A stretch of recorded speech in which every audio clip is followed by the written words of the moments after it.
falar para vocês sobre a importância da primeira infância. Por que a gente diz que os primeiros anos são para sempre? Então, cada vez mais a ciência e a mídia têm voltado o olhar para os bebês, pois hoje se sabe que os primeiros 1000 dias, que seriam o período da gestação até os 2 anos de idade, formam a base do que será esse indivíduo no futuro, né? Então, tanto em termos biológicos de crescimento e de desenvolvimento, quanto em termos sociais e intelectuais, esses primeiros anos estarão influenciando. James Heckman é um economista americano que ganhou o Prêmio Nobel no ano de 2000 por demonstrar que o melhor retorno financeiro é investir na primeira infância.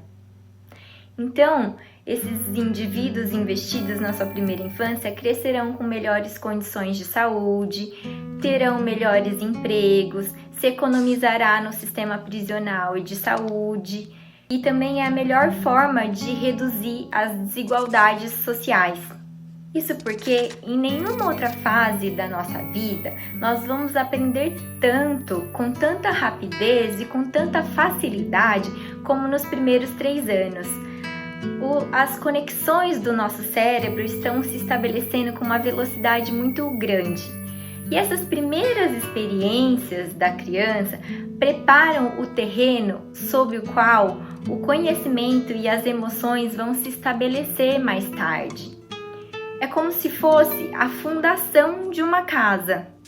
Se a fundação for frágil, vai ser mais difícil subir as paredes, vai precisar de remendos e aumenta a chance dessa casa cair.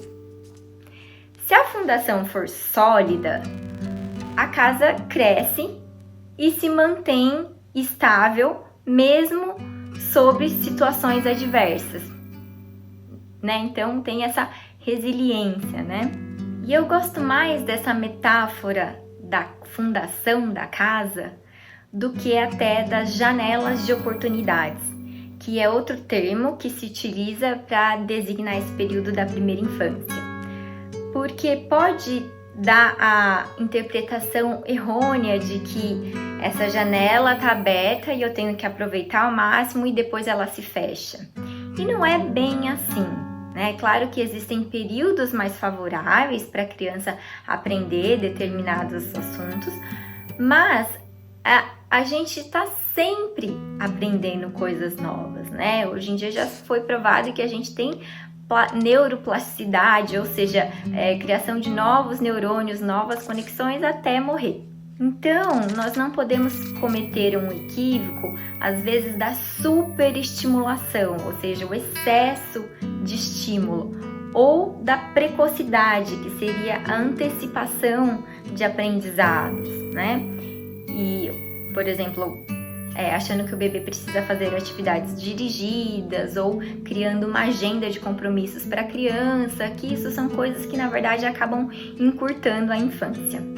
Então, a premissa é entender que uma criança investida na sua primeira infância carregará essas vantagens para o resto da vida, enquanto que uma criança que não teve as mesmas oportunidades vai ter mais dificuldade de preencher essas lacunas do início. E essas oportunidades, então essas condições favoráveis, né, para o desenvolvimento, elas vêm primeiro dessa relação do adulto com a criança, né, estabelecendo um vínculo de apego seguro, uma segurança emocional e uma base para a sua saúde física e mental.